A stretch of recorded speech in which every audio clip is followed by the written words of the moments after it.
Well, as President-elect Donald Trump mulls more cabinet picks, more Americans appear to be warming to a Trump White House. The latest Politico Morning Consult poll shows this. Some 46% of registered voters have either a very favorable or a somewhat favorable opinion of Mr. Trump. That is nearly 10 percentage points more than he had before the election that he won. Here to discuss it and a whole lot more, Politico Playbook co-author and senior writer Jake Sherman from the Politico newsroom in Arlington, Virginia. And Jake, we've seen since the election many public protests of Donald Trump, and yet we see these numbers. What to make of it?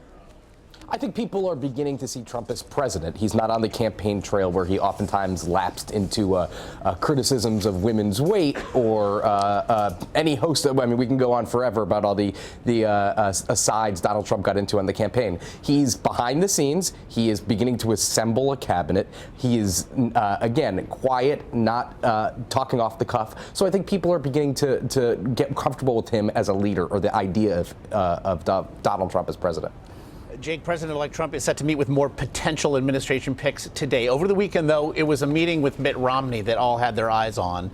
Mike Pence has said he's under strong consideration to be Secretary of State. Many people believed, however, it was a meeting that was really more cosmetic than anything else. I know you yourself believe that. Is Rudy Giuliani still then at the top of that short list? I think my opinion has changed slightly. The Romney insiders that I was talking to before the meeting thought it was a purely cosmetic kumbaya. But I think in the last couple days, it's gotten a little bit more serious. If we were working within the confines of a normal administration with normal political considerations and repercussions for saying things, Mike Pence going on television and saying that Mitt Romney's under consideration would lead me to believe that he is, in fact, the front runner. Now, this is not a normal political administration. Donald Trump has done things very differently than other political leaders from, either party. So it's kind of tough to decipher. I wouldn't bet on Mitt Romney, so I still think I'm still going to revert to my original opinion on that. But it does seem to be getting a little bit more serious. Donald Trump pledged sweeping change in Washington as well during his campaign. He was going to drain the swamp of career politicians, and yet we've seen him hire many who are considered to be a part of that swamp. To this end, DNC Chair Keith Ellison, Keith Ellison, the Minnesota congressman, weighed in with our John Dickerson on just how Democrats should position themselves given all of this moving forward. I'm going to play a bit of that, get your thoughts on the other side. A lot of Democrats who are organizing, planning, and setting themselves up as an opposition party to Donald Trump and using that as an organizing principle. How should Democrats think about Donald Trump? 100% opposed? Work with him? Well, Donald Trump has already proven where he's going with this thing. I mean, there was a Politico article that entitled, "Why Wall Street is Suddenly in Love with Donald Trump." He's not draining the swamp. He's filling it up more, and there's going to be more swamp creatures than ever before. I mean, he is lobbyists and big-time investment bankers. He's not doing what he said he was going to do for average working Americans. And we have got to be there to work with all those folks who may have not voted or even voted for him. They are our natural constituents, but we've got to show them that we really care about them, that we respect their voice, and that we are going to be fighting for them tooth and nail. Again, that's Congressman Keith Ellison, a candidate to head the DNC. What'd you make of the comments?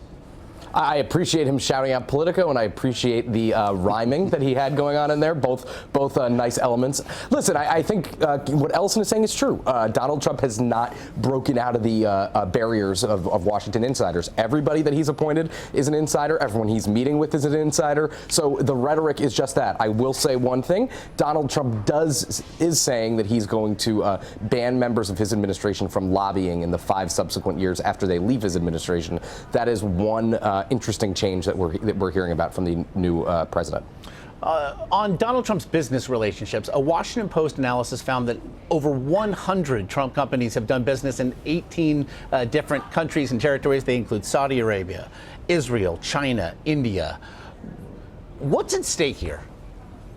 I think this is something that we need to keep a very close eye on. This is a very serious issue, both politically and substantively. We've never had a president with such public and open business relationships, active business relationships as Donald Trump. And we saw over the weekend a Washington Post story that had a foreign diplomat quoted saying he would stay in the Trump hotel to curry favor with the new president. So this is something that is going to be a recurring narrative, no matter if he puts his business holdings in a blind trust or not. This is something very serious that we need to keep an eye on.